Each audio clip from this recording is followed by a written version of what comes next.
დავჭრათ ხახვი. დავჭრათ სტაფილოს კუბიკებად.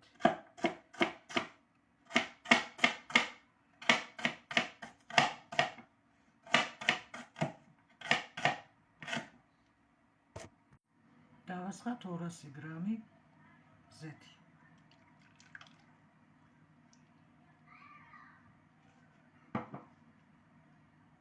დავდგათ დაბალ ცეცხლზე მოსაშუშად. დავამატოთ ასევე წვრილად კუბიკებად დაჭრილი ბულგარული წიწაკა, წითელი. მიგაყინული მაქვს, ამას გამოვიყენებ თქვენ როგორც გნებავთ. ასევე დავჭრათ მწარე წითელი წიწაკა.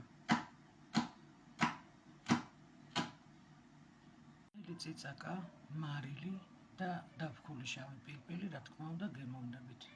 კარგად რომ მოიხრაკება, დავამატოთ პამიდორი გახეხილი. მე წინასწარ მქონდა წამოდუღებული პამიდორი და თქვენ როგორც გნებავთ იმ წუთას გაამზადეთ. ამას მოვხარშავთ კარგად, სანამ სტაფილო კარგად არ მოიხარშება და შემდეგ შევაზავებთ. ვაზავებთ 100 გრამი შაქარი, მარილი გემოვნებით როგორც გითხარით და დაფქული შავი წიწაკაც გემოვნებით. ცოტა ძმარი.